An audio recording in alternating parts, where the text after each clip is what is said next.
Now, tonight at 10:30, the royal blunder that put Sophie and Edward in the tabloid spotlight. First and foremost, though, the truth about one of the monarchy's most colourful characters, the real Edward VII.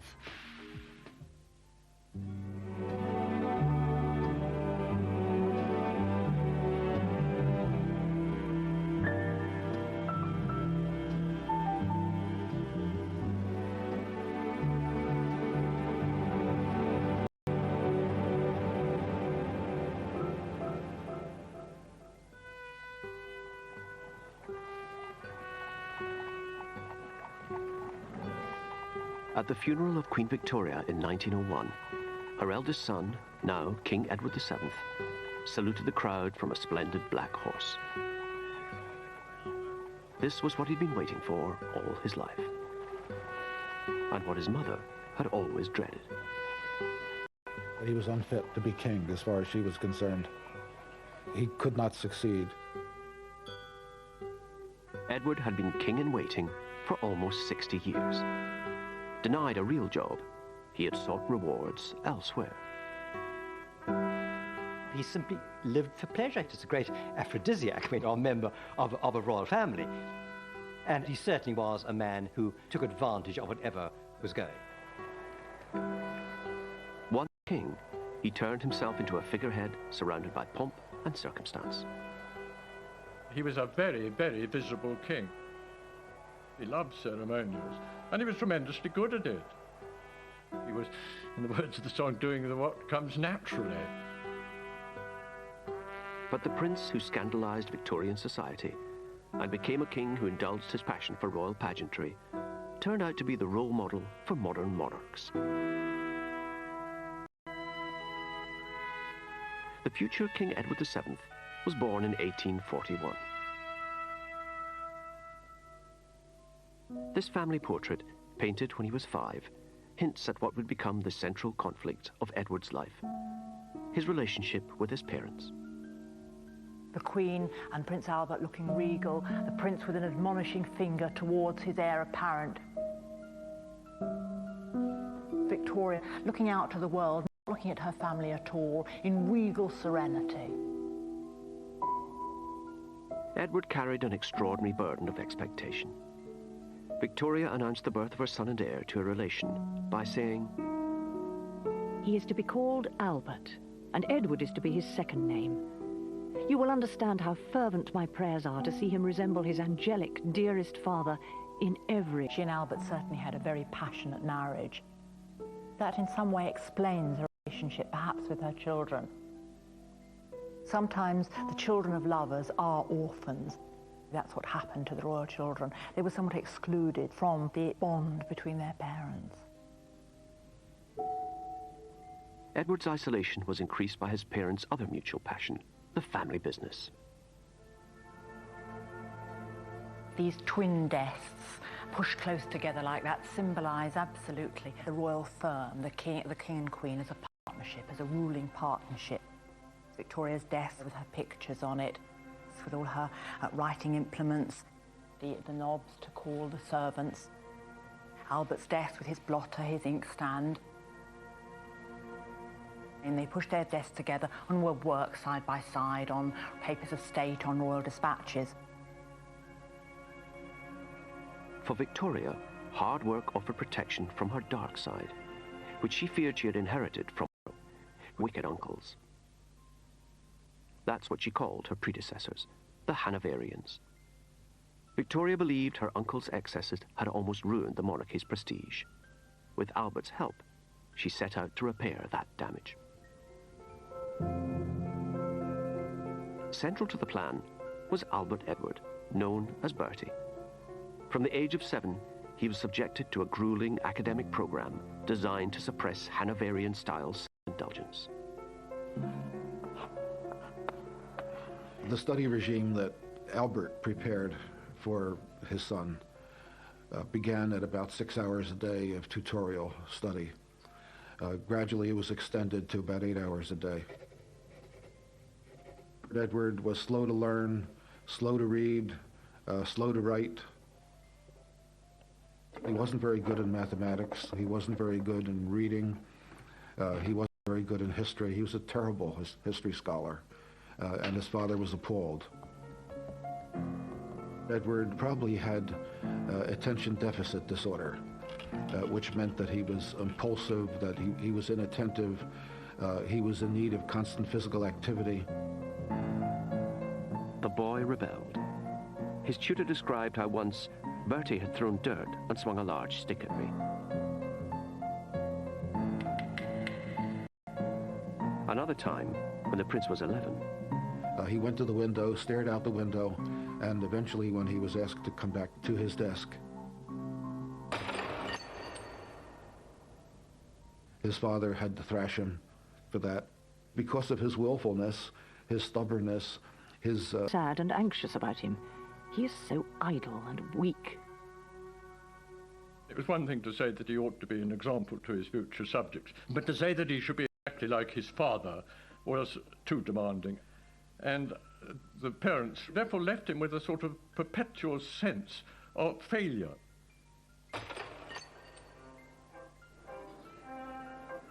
A rare break from this misery came in 1855. The 14-year-old Prince of Wales went with his parents on a state visit to the court of the Emperor and Empress of France. Now, they were exactly the kind of people that suited the temperament of the young Prince of Wales. It was unlike his own parents. They lived for pleasure, they loved clothes, they loved excitement, they loved balls, they loved dances. This simply set his pulses racing. And he was clearly gobsmacked, to use a modern phrase, by the sort of wonderful vivacity and lack of pomp and circumstance, and of course all these gorgeous women. There they all were in their ball gowns, you know, bowing to him, and to a 14-year-old boy, what more do you want? The imperial couple made a tremendous fuss of the teenager. Edward's response revealed the depths of his unhappiness.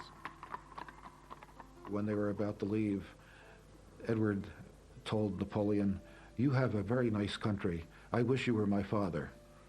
And he wanted to stay in France. And the emperor said, "Oh, you can't stay here. They need you back home." Home, for much of Edward's childhood, was Osborne House on the Isle of Wight. It was meant to be a holiday home, but there was no let-up in the character-building regime. At Osborne, the playground was an allotment.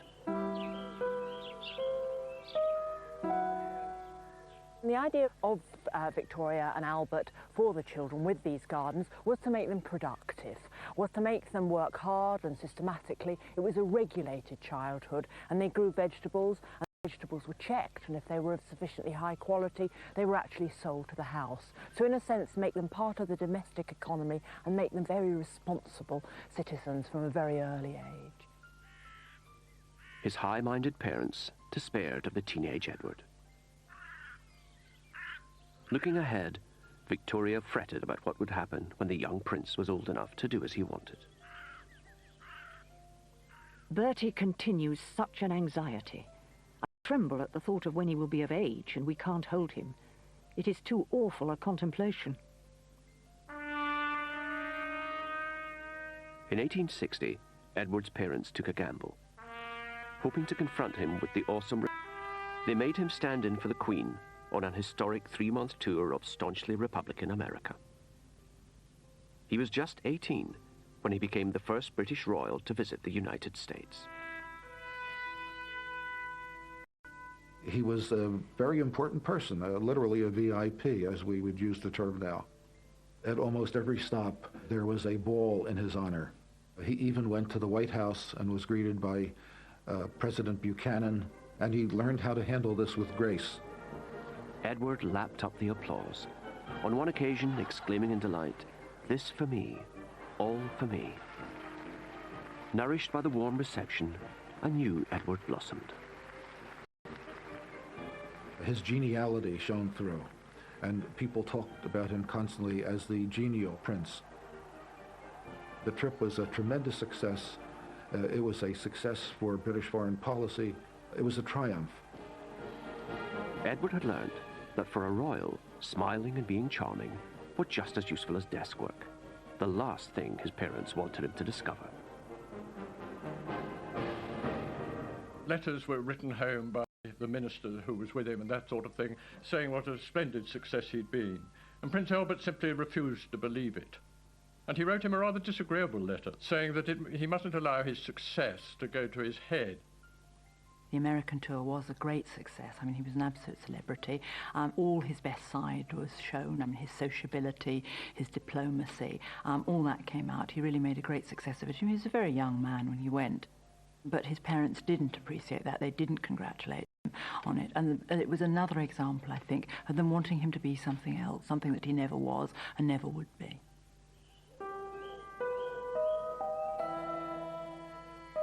On his return, Edward was told to reapply himself to the doomed attempt to be like his father.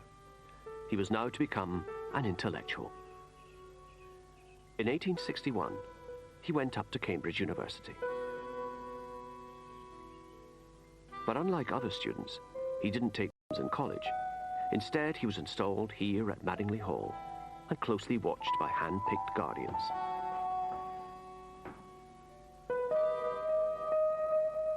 When we realized that Madingley Hall is 4 miles from the campus of the university, we understand something of why he was here.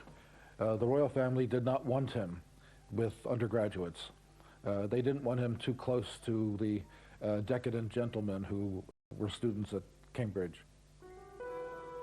But Edward invited some fellow students to Madingley. Among them was Nathaniel Rothschild, who wrote, I have received an invitation to dine at the lodge on the 28th to meet the Prince of Wales. The Prince is kept very strict and cannot even ask anyone to Madingley. He is very fond of riddles and strong cigars. If he followed the bent of his own inclination, it strikes me he would take to gambling and certainly keep away from the law lectures he is obliged to go to now. Rothschild was perceptive. When the Prince found ways of giving his miners the slip, the real Edward emerged. The temper tantrums of his younger days were over. He was learning how to enjoy himself. With his friends, he spent most of his time at play. They went out hunting, they went to the races, they played cards late into the night. He was at his heart's desire when he was with students who filled the rooms with cigar smoke. At university, Edward learned little that his parents approved of. But he did develop a gargantuan appetite for sensual pleasure. He needed as much as he could get in of gratification, you know, whether it was food or smoking these huge cigars or the excitement that was generated by gambling. Whatever it was, it had to be now, it had to be fulfilling, and it had to make up for the empty space that was left behind from the sort of childhood that was not really a childhood at all. Cambridge would provide the backdrop to the greatest crisis of the Prince's life, all because of a practical joke by some of Edward's raucous new friends. They contrived to get a young lady of what I think is called easy virtue, called Nellie Clifton, to get into his bedroom one night and to stay the night with him. He was delighted by Nellie Clifton, and apparently everybody knew that Nellie was now a mistress of his. Albert found out and was appalled. I write to you with a heavy heart on a subject which has caused me the deepest pain. I having to address my son as one who has sunk into vice and debauchery. Victoria, don't forget, and of course her husband Albert too, were very anxious about her mad, dissolute uncles. Anything that suggested a sort of throwback to their dissolute ways appalled them. Edward, after all, was the heir to the throne, and he had to live a life which was exemplary as a sort of a monarch to be respected, not a monarch of license and carnival. Both parents overreacted, deeply concerned, and decided that he must pay a visit to the Prince of Wales at Cambridge. Albert was in no condition to make this journey. Albert at this point was a sick man. He was very likely dying of cancer. We know from the symptoms that he expressed in his diaries and in his letters that He knew that he had something inoperable and that he didn't have long to live. Not wishing to be overheard, Albert took Edward on a long walk to lecture him about what he called the evil deed. The weather was poor. It was cold. It was November. Albert almost certainly caught pneumonia. He took to his bed as soon as he got back to Windsor, and in 2 weeks he was dead.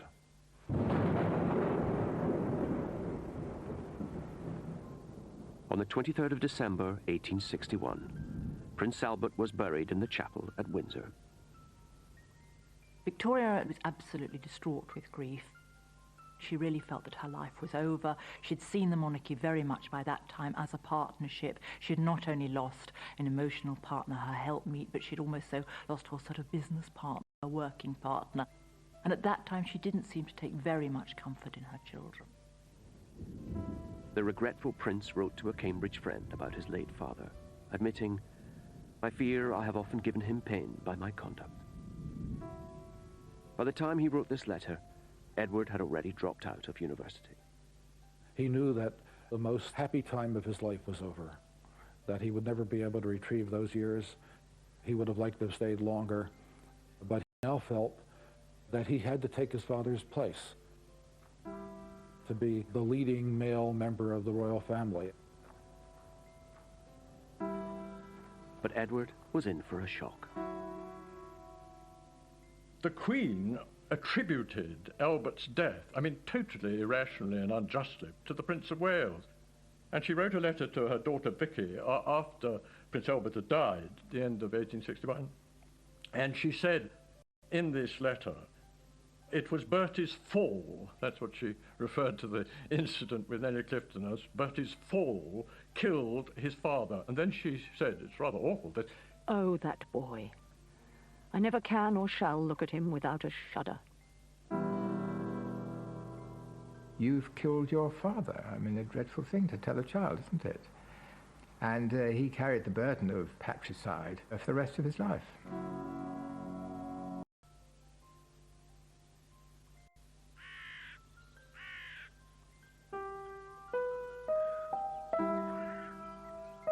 Queen Victoria mourned her dead husband, Prince Albert, with the same single-minded passion that she had loved him. Here at Osborne, there's a painting of Albert, painted in fact in the year of his death, 1861. And if we cross to the other side of the fireplace, there is a marble bust of Albert, and over there's another portrait of Albert sitting looking relaxed. If there was an important matter of state or family matter which concerned her, she would actually go and consult with the bust of Albert. Albert, in a sense, presence was everywhere for Victoria. He may have been dead, but Victoria continued Albert's improvement scheme for their son and heir. My firm resolve, my irrevocable decision, is that his wishes, his plans about everything are to be my law.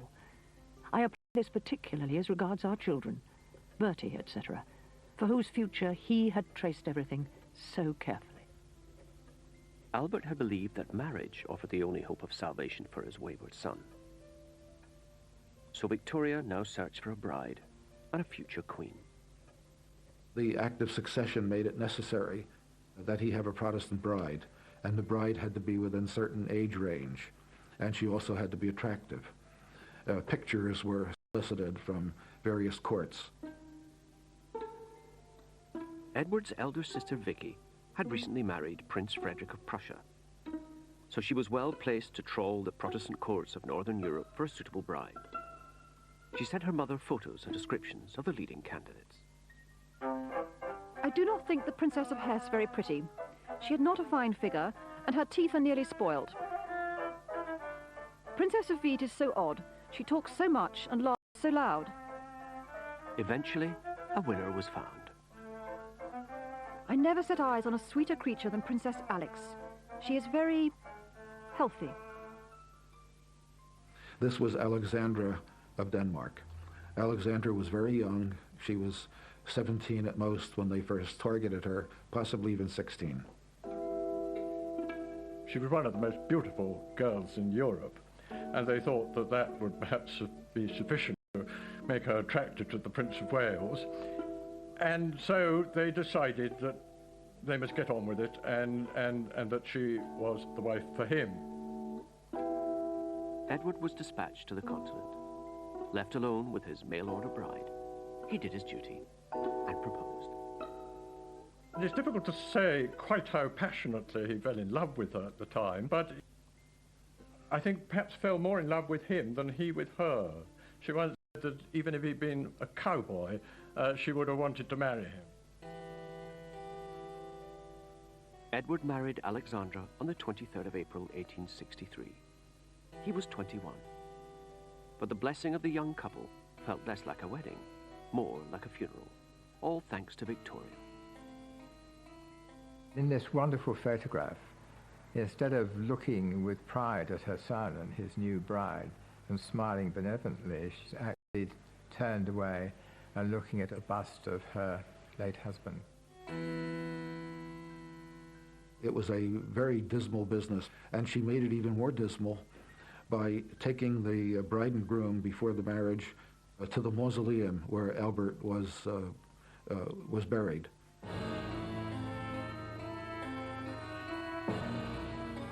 She's saying, this is the father that would have been there to bless you, and this is the father that is always there. This is the father to whom you have to live up. It is a most poignant picture.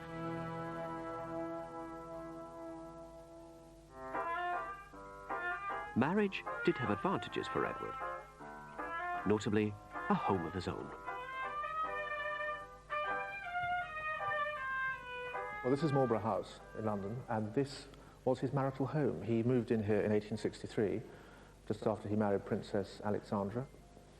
You can see how living in a place like this must have reinforced the idea that Edward always had of his status as a prince.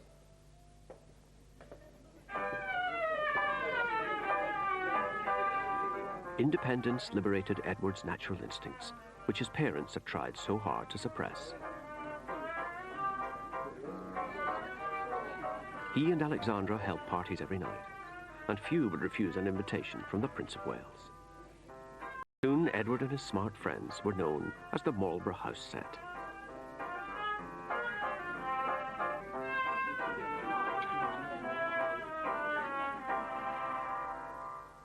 He needed people, he needed social input, and he needed all the excitement and love and attention that one gets when life is just one long party. Victoria was not amused. She felt that Alexandra was not very clever and had not acted as the sobering influence which she had hoped for. I fear Bertie and Alex will be nothing but two puppets running about for show all day and night. It is regretted by everyone. The marriage worked for a time because Alexandra was liberated just as the prince was liberated by the marriage, but it ended. Years of marriage, Alexandra bore 2 children. Then during her 3rd pregnancy, she fell seriously ill.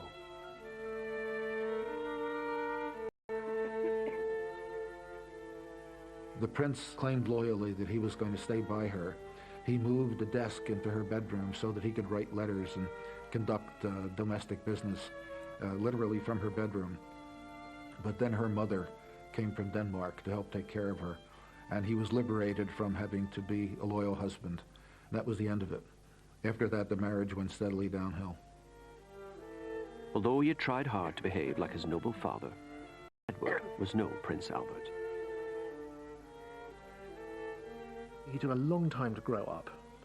He probably, in retrospect, married too young. He was only 21 when he got married. Never really had time to sow any wild oats. And I think probably he wasn't a very likable young man and not a very intelligent young man, and probably rather boorish and self-centered and arrogant.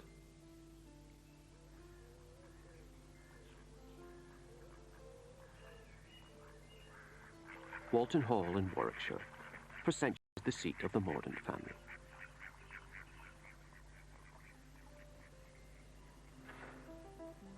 A member of that family, Elizabeth Lady Hamilton, has written a history of a real-life Victorian melodrama that took place here. It involved Edward and the owners of the house, Sir Charles Mordaunt and his wife Harriet. Sir Charles was a country gentleman, and he was not in the smart set at all, whereas his wife was. She married Sir Charles for his house rather than for himself. That was my impression. And she had become friendly with the Prince of Wales. Sir Charles was warned that the Prince of Wales had a little eye for his wife, and he was absolutely determined that the Prince wouldn't be invited to come here. But in the summer of 1868, Sir Charles went on a fishing holiday to Norway, and Edward raced up to Walton Hall. He had invited himself to view some grey ponies that Harriet had bought from the royal stables. There she was, wheeling around, looking very pretty, I'm sure.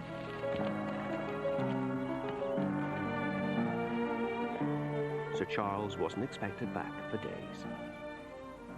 But fishing in Norway was very bad that year. It had been a heat wave, and most of the fish had been already caught. The salmon had been already caught, so he decided he'd come home to see his lovely wife. He was missing her. Sir Charles was outraged. The prince beat a retreat, leaving the irate husband to vent his anger. Afterwards, he gave orders for the ponies to be brought out. And Lady Mordaunt was brought down onto the...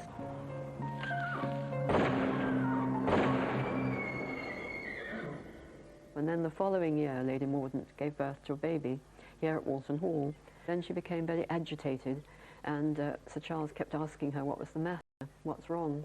And eventually she told him very foolishly. She said that she thought that the child was not his, and that one of several men could have been the father. And among those she mentioned was the Prince of Wales himself. Sir Charles Mordaunt wanted a divorce. Edward now faced public disgrace as an adulterer. The only ray of hope was that Harriet appeared to be going mad. This made her confession of adultery suspect, and under Victorian law, an insane person could not be divorced. But Sir Charles was stubborn. He intended to prove in court his wife was sane. The trial would hinge on Harriet's confession of adultery. Edward took the stand, the first heir to appear in a court of law for almost 500 years. He came into the witness box and was asked flatly whether he had or had not committed an act of impropriety with Lady Mordaunt, to which he replied, no, he did not, had not. The court then heard from Dr. William Gull, Edward's personal physician, who said that in his expert opinion, Harriet was insane. On the testimony of a prince and the diagnosis of an eminent doctor, Harriet was declared mentally unfit.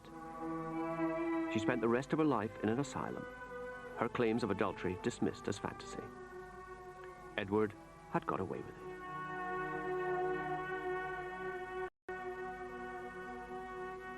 He has the opportunity, because of his very specially elevated status, to be above the normal sins that ordinary people get stuck with. And he learned it, and he learned that it was useful to him to have that status. By the time he turned 30, Edward's relationship with Princess Alexandra was a marriage in name only. And for the rest of his life, he would enjoy a string of exotic affairs.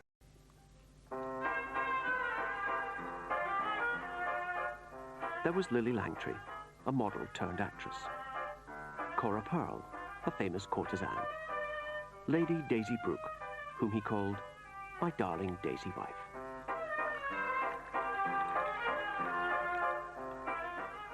Any Prince of Wales, he can simply, the opportunities are absolutely endless. And once women realised what he was like, he in a way became fair game for any kind of adventurers. At house parties, he would sleep with a woman for one night. He might go to Paris, sleep with a woman there. In Paris, there was a can-can dancer at the Moulin Rouge. Well, frankly, he went to brothels when he was in Paris. This was one of the great attractions of Paris for him. With the best will in the world, he really couldn't stop himself. Victoria and Albert had set to create the perfect prince. Instead, they had produced Edward the Caresser.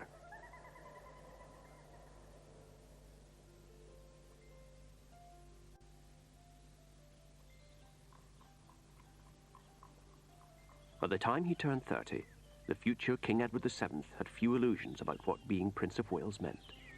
Wealth, status, and unemployment. He wrote to his mother saying, "I should be very glad to have an opportunity to discuss the subject of some useful employment as your eldest son, and which I'm as anxious as ever to obtain. Queen Victoria was a busy monarch. She worked her way through the red boxes which contained government papers, commenting and interfering. Her late husband, Prince Albert, had helped with her workload and even had his own key to the boxes. When Edward asked for one, Victoria replied, "You could not well have a government key, which only ministers and those immediately connected with them or with me have." The prince was impulsive, and his impulsiveness led him into indiscretion, and she realized that to give him any access to information was wrong because he could not contain it. She wanted to keep in full control, and so she was very, very reluctant to let him see government dispatches or any Foreign Office documents or anything like that.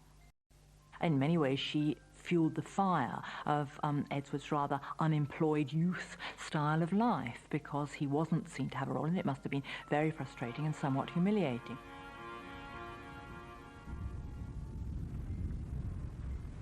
Dismissed as worthless and irresponsible, Edward sought distraction in the social whirl. And as Prince of Wales, there were plenty of people willing to amuse him.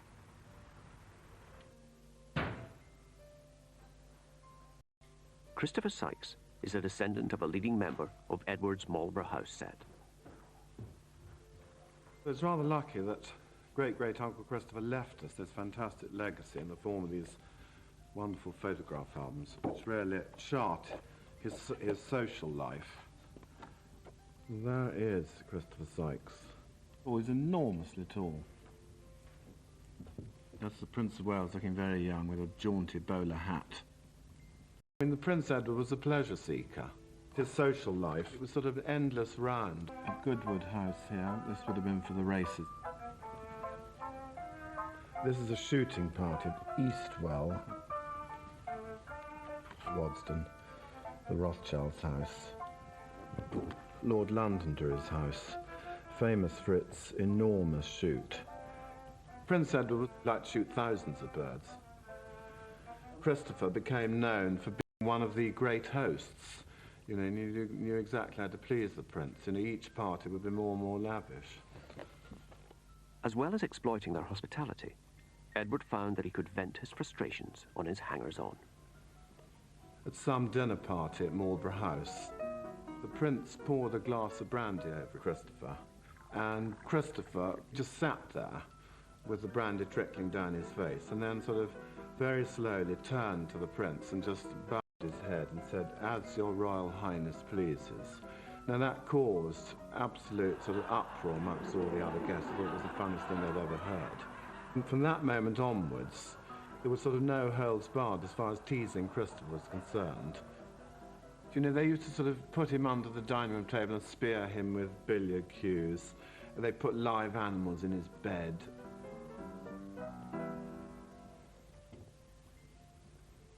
Well, he was a bit of a bully, Edward. He enjoyed having the power over people. Christopher Sykes' friendship with the prince ended up costing him more than his self-respect. No, he went bankrupt, unfortunately. You know, he just blew every penny he had. He died sort of penniless. It's rather sad, really. Poor Bertie gives much cause for remarks of no good-natured kind. He is more and more careless. No one looks up to him. Victoria feared that Edward's lifestyle was damaging the image of the monarchy, but her own behavior wasn't helping either. There was a lot of Republican agitation, the idea that the Queen was invisible, having continued her mourning. The government was paying a lot of money to maintain a monarchy, and she was not there. She would not open Parliament. She would not appear in public in almost any way. Edward, meanwhile, was more and more rumored to be involved in what amounted to problems. The popularity of the monarchy was sinking until fate and bad drains intervened. Bertie, in December of 1870, caught typhoid.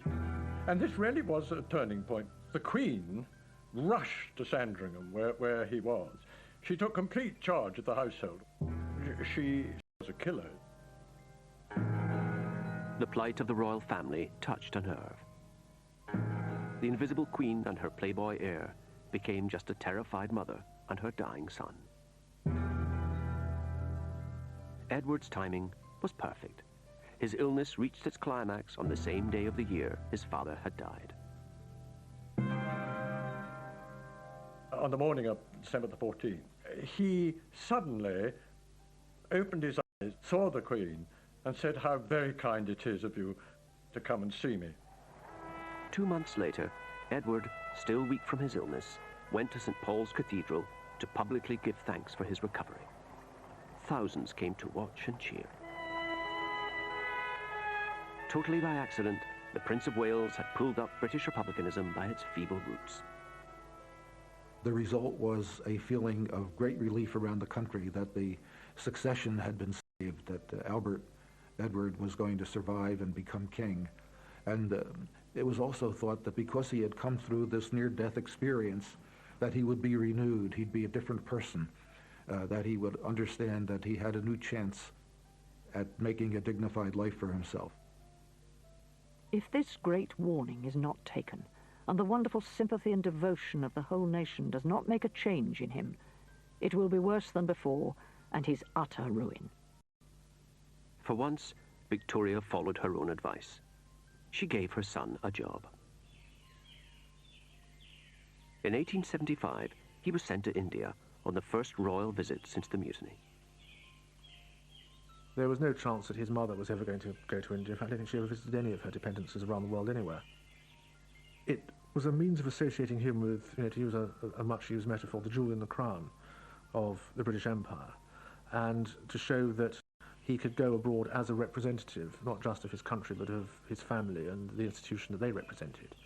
And it certainly was very good for his own public relations.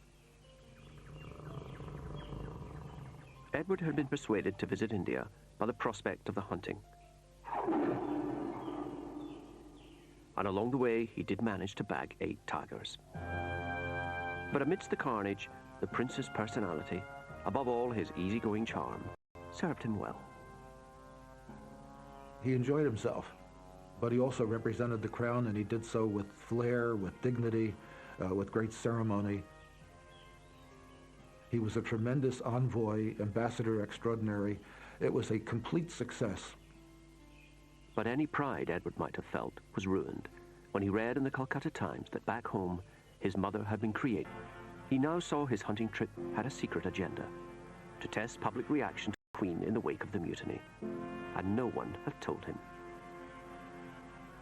The prince wrote home complaining, "As the Queen's eldest son, I think I have some right to feel annoyed," adding, "I should have received some intimation of the subject from the Prime Minister." Monarchs think they want to have an heir, but in fact it's the last thing that they want to have. In a way, she was sort of trying to train him for monarchy, but of course she kept him in this perpetually infantilized state. Denied a meaningful role, Edward approached middle age as a loose cannon on a ship of state. Disaster was inevitable, and when it came, would be as spectacular as anything in his life so far.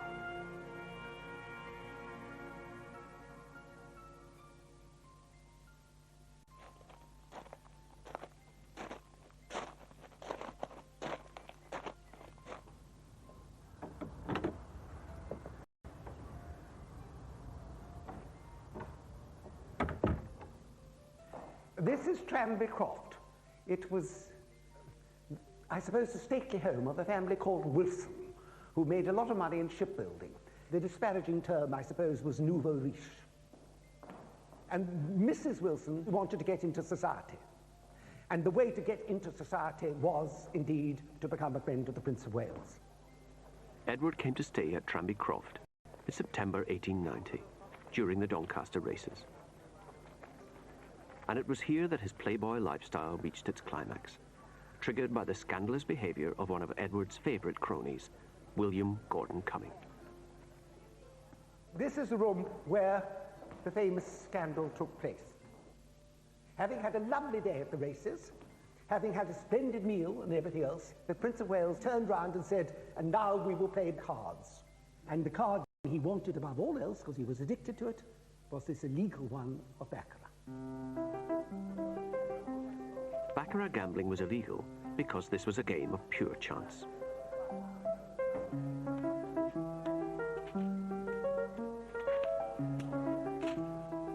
Edward's easygoing set flouted the law. Far more important to them were unwritten rules governing conduct at the card table. And at Tranby Croft, one of these rules was broken. The son of the household, young Mr. Wilson, thought he saw Gordon Cumming cheating, and moving his counters after the stakes had been agreed.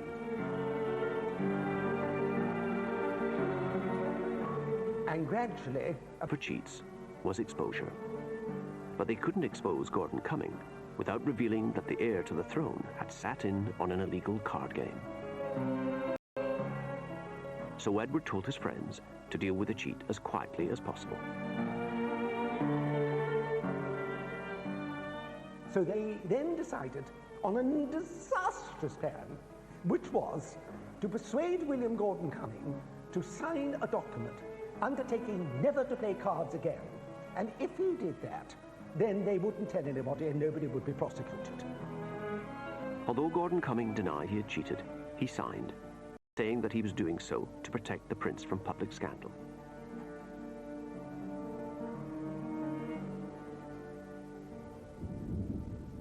And there the Tranby Croft affair should have ended.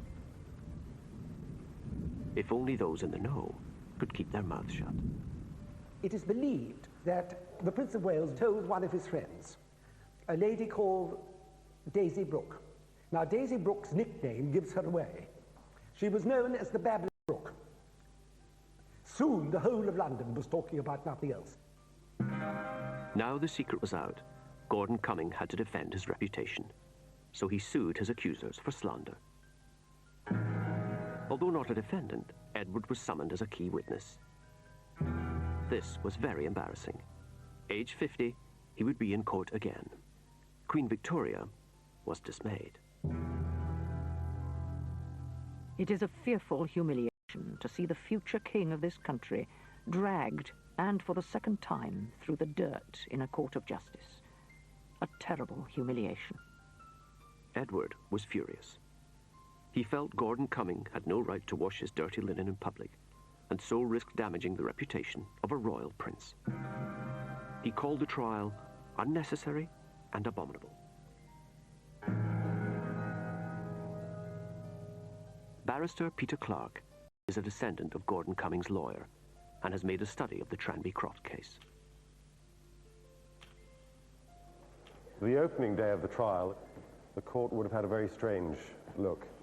Lord Coleridge presiding.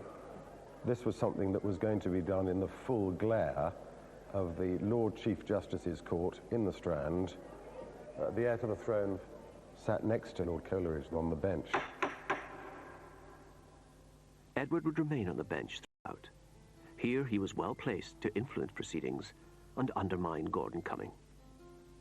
From the contemporary sketches, he has a rather amused expression on his face as he's sitting on the bench, knowing that he's the centre of the way about what's going on. The jury would be in approximately this position and looking straight across at the Prince of Wales as they heard every bit of evidence. The jurors would have been surprised and in awe of the heir to the throne being within feet of them. When he was asked his opinion, Edward didn't hesitate.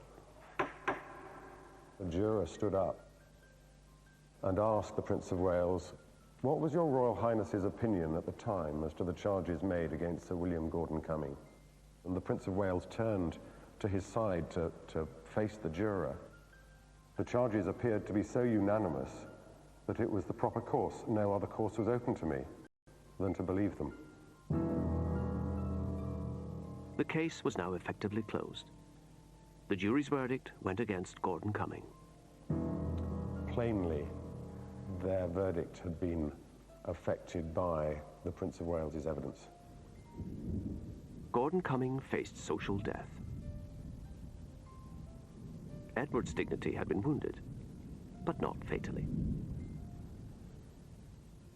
The whole Tranby scandal affected him tremendously, because again, here he was in court, and to the world revealed the fact that there he was gambling for money. It seemed to underline what his mother had all along been saying, that he was feckless, that he lived for pleasure, that he was indiscreet. And it was sobering, and coming late in life, when people thought he should have been too old to be leading that kind of life anymore, it did have a certain effect on him, definitely.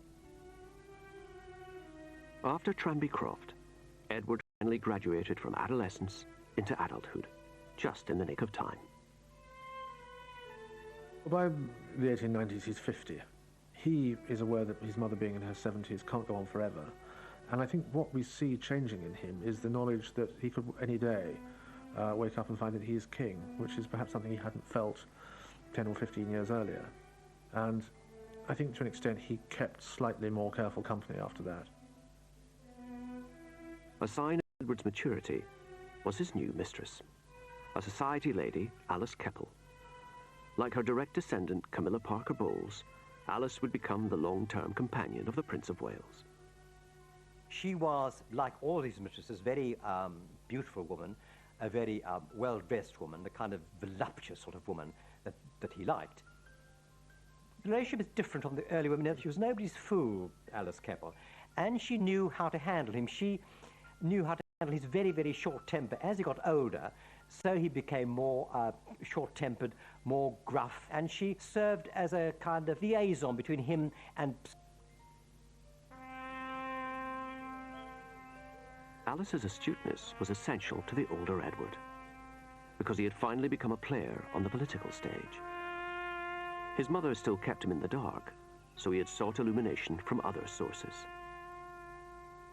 Marlborough House was the pinnacle of British society in the late 19th century. Anybody who got an invitation to come to dinner here had arrived. And whenever his smart friends came here, they would be talking about politics, because that's what they did for a living.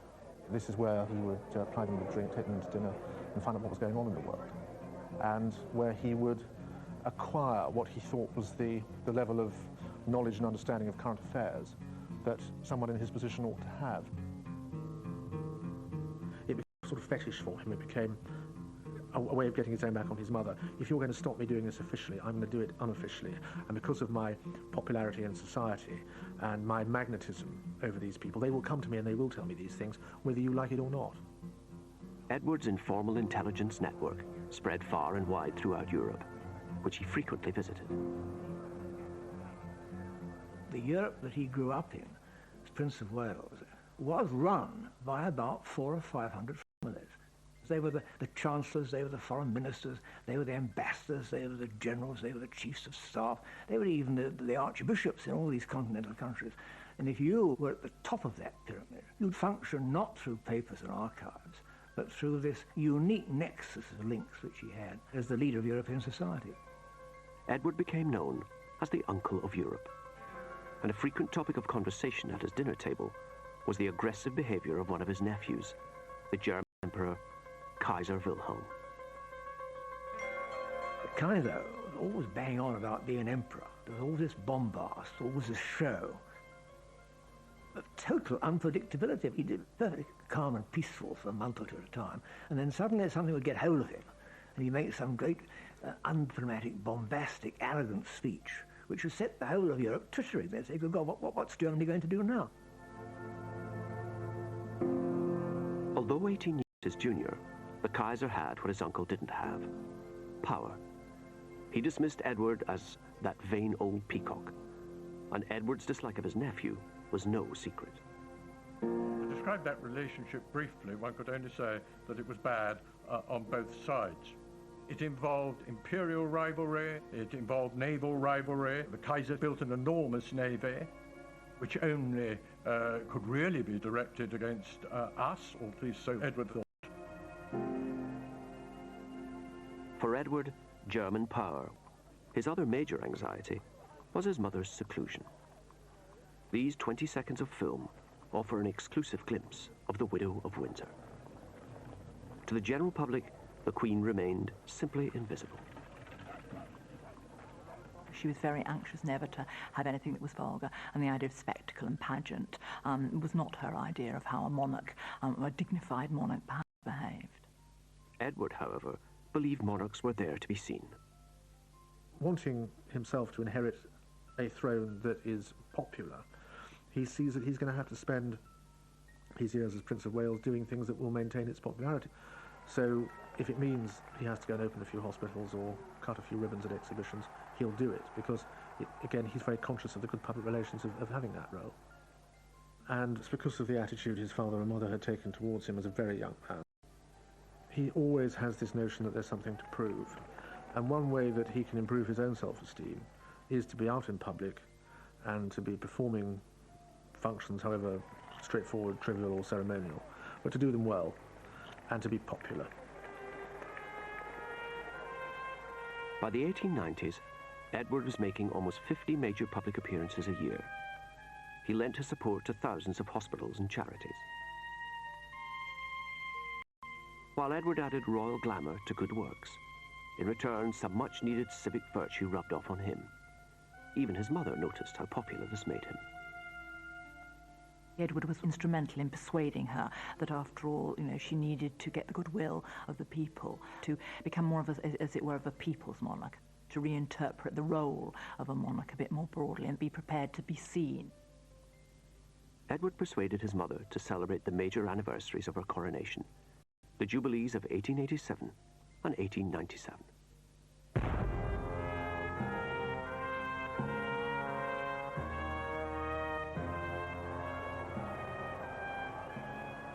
The impresario of the Jubilees was Edward.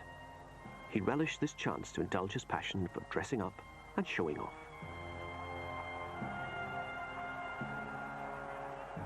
What both the Jubilees mean to him is that because he has now for 25 years been, as it were, the centre of social life in this country, then naturally he plays a very full part in those Jubilees. It's a showcase for Britain, it's a showcase for the Queen, it's also a bit of a showcase for him. The cheering crowds believed they were celebrating the climax of the Victorian era. In reality, they were enjoying a preview of the Edwardian age to come.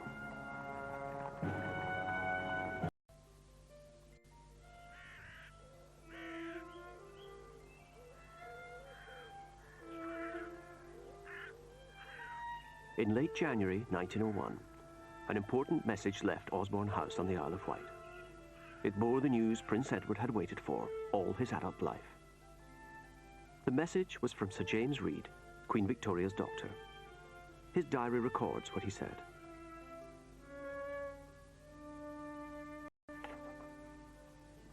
The 19th of January. Tell the Prince of Wales that in my opinion he ought not to go to Sandringham, but to remain in London, ready to come here at a moment's notice. That I consider the Queen's condition is a most serious one, and that I think it quite possible she might be dead within a few days. Edward wasted no time. In hours he was here at his mother's bedside in Osborne House. In the evening, I took the Prince of Wales to see the Queen and to speak to her. After the Prince of Wales left, the Queen took my hand and repeatedly kissed it. She evidently, in her semi-conscious state, did not realize the Prince had gone and thought it was his hand she was kissing. Victoria's dying thoughts reflected her lifelong anxiety about the succession, as Reed's diary reveals. She looked in my face and said, I should like to live a little longer, as I have still a few things to settle. I have arranged most things, but there are still some left, and I want to live a little longer. I don't think she ever said that gracious, wonderful speech that the Prince of Wales had hoped for, that, now I have full confidence in you, as it were, go forth and rule. I don't think that ever happened. Edward's last moment with his mother was typical of their difficult relationship. It was spoiled by the presence of his arch-rival, both personally and politically, Kaiser Wilhelm. Prince Edward did not want the Kaiser to come. None of the royal children wanted the Kaiser to come, but he professed a great love for his grandmother. He insisted that he wanted to be there, and he came. 22nd of January. The Queen is sinking. I had for the last hour been kneeling at her right side, supporting her in a semi-upright position, helped by the Kaiser, who knelt on the opposite side of the bed. The Prince of Wales was sitting behind me at the end. All the rest were round about. Her pulse kept beating well till the end, to close her eyes.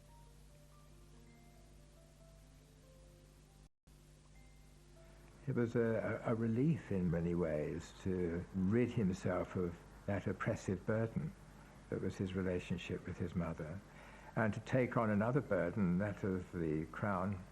That was something I think he found probably easier to cope with. Edward left the Isle of Wight as soon as possible, and one of his first acts as king was to donate Osborne, his hated childhood home, to the nation. When Edward was going back to the mainland, he noticed one of the boats was flying the royal standard at half-mast, and he asked why this was, and he said, of course, the Queen was dead. And he said, but the King lives. That bespeaks a certain confidence and a certain moving forward. The moment his mother had died, he was king. And of course, he implemented changes at court very, very quickly. King Edward VII couldn't get aboard the state coach fast enough. Less than a month after his mother's death, he opened Parliament with a blast of pomp and ceremony. He would read the King's speech from his throne, dressed in full regalia, which hadn't been done for 50 years. The revival of ritual suited the status of a 20th century king. When the monarchy lost more and more of its real authority, the only way to change the monarchy in some substantive fashion so that it had a reason to exist was to make it more of a symbolic monarchy, and to make that symbolic monarchy apparent in the eyes of the people. When not surrounded by ancient ceremony, Edward looked equally at home in the modern world.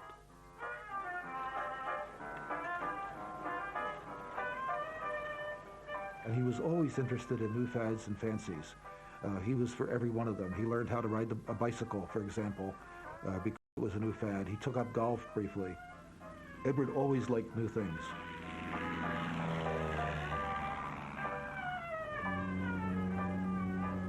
He embraced a lot of modern inventions, things like the motor car. He lost no time getting a motor car. He loved telephones. He loved electric lights. He didn't in any way live in the past. He welcomed anything that was modern and up to date, and was, in a way, a kind of forward-looking king.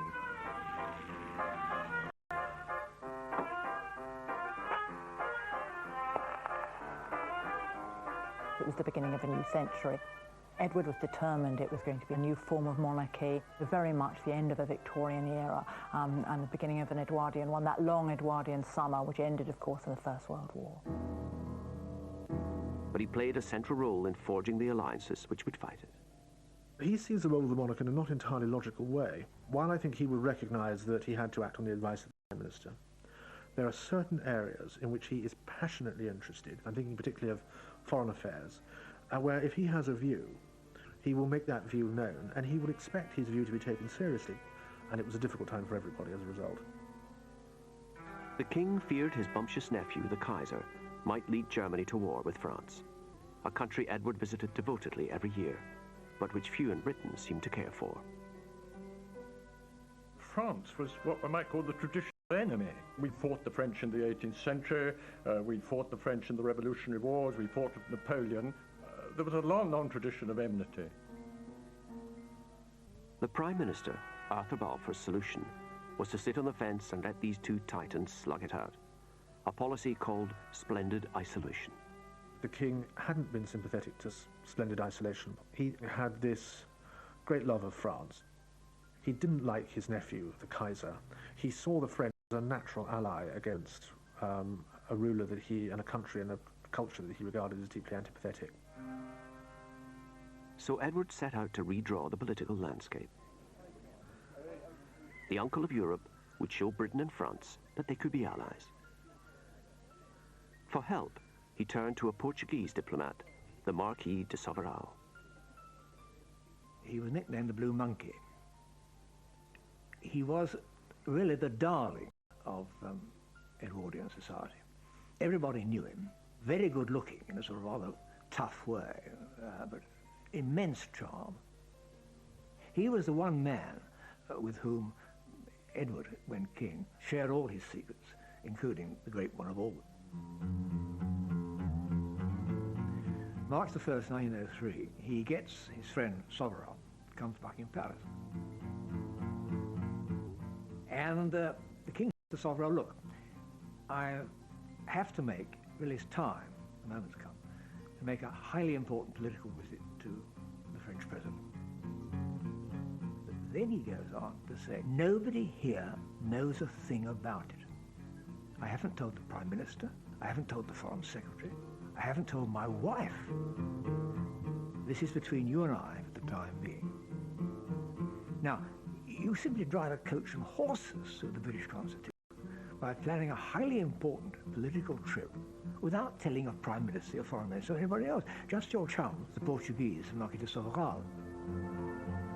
Soveral arranged for Edward to be invited on an official visit to Portugal. But the Foreign Office, the Prime Minister at the time, had no interest in doing this. And, you know, they may well have been right not to do so because of the dangers of provoking the Germans, who were rearming at this stage and who were already talking about fears of encirclement. It was an incredibly delicate situation. the government was discouraging. It warned of the hostile reception the king could expect in France and urged him to keep his visit low-key and informal. Edward replied that the visit should be as official as possible, and the more honours paid to him, the better.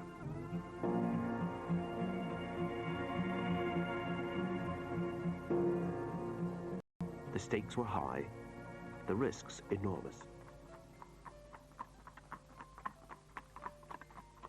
When he entered Paris, there was a medium-sized crowd, but you would hear some anti-British shouts.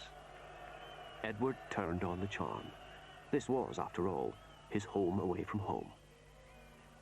He made a visit to the town hall. He gave his little speech saying, "Thank you for your welcome, and this city où je trouve toujours comme chez moi, where I always feel at home." And this phrase went round Paris like a streak of fire.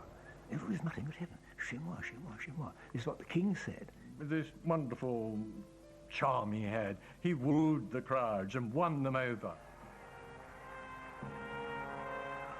48 hours later, when he left, all you heard was "Vive le roi," "Vive l'Angleterre." And by the end of the time, they were saying "Vive notre roi," as if he were King of France. It had been a gamble, but it had come off. He put in place what he wanted to put in place. It was the understanding with France. Within a year, the Entente Cordiale was signed, a treaty which guaranteed Britain and France wouldn't fight each other. Edward hoped this alliance would contain Germany and so secure peace in Europe.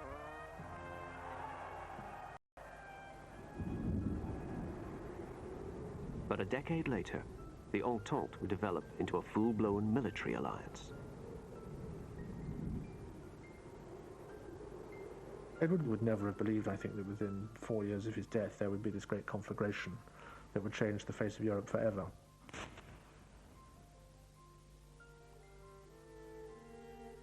Edward's impact on domestic politics was minimal. By the time he came to the throne, the country was run by politicians. From 1905, the government was liberal and intent on radical social change.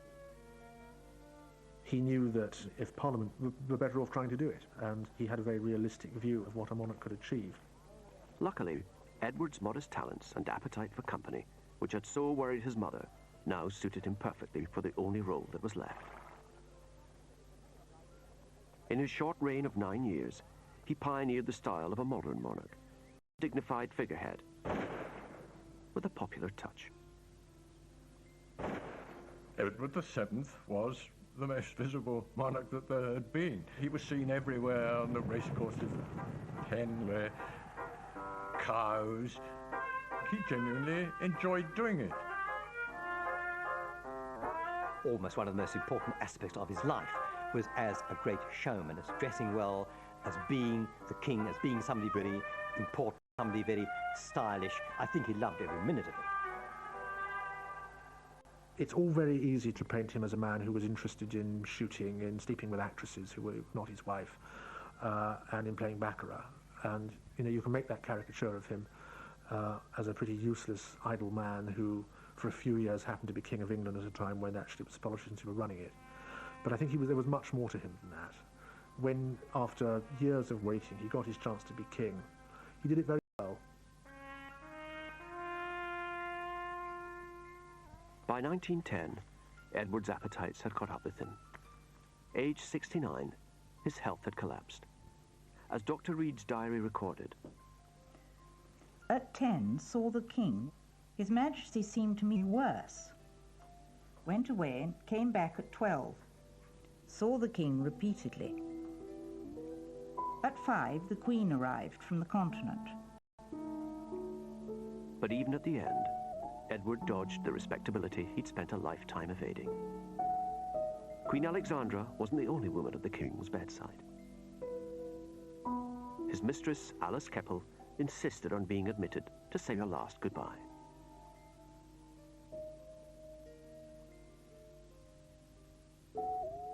Towards afternoon, he gradually became quite unconscious. At 11:45, he died.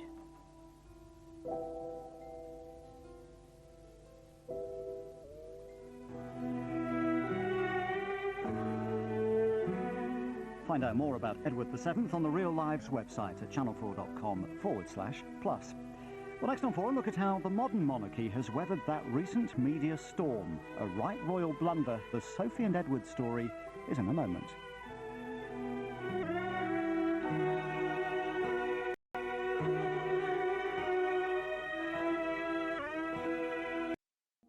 Albert, for the children with these gardens, was to make them productive, was to make them work hard and systematically. It was a regulated childhood, and they grew vegetables, and vegetables were checked, and if they were of sufficiently high quality, they were actually sold to the house. So in a sense, make them part of the domestic economy and make them very responsible citizens from a very early age. His high-minded parents despaired of the teenage Edward. Looking ahead, Victoria fretted about what would happen when the young prince was old enough to do as he wanted. Bertie continues such an anxiety. I tremble at the thought of when he will be of age and we can't hold him. It is too awful a contemplation. In 1860, Edward's parents took a gamble. Hoping to confront him with the awesome... They made him stand in for the Queen on an historic 3-month tour of staunchly Republican America. He was just 18 when he became the first British royal to visit the United States. He was a very important person, literally a VIP, as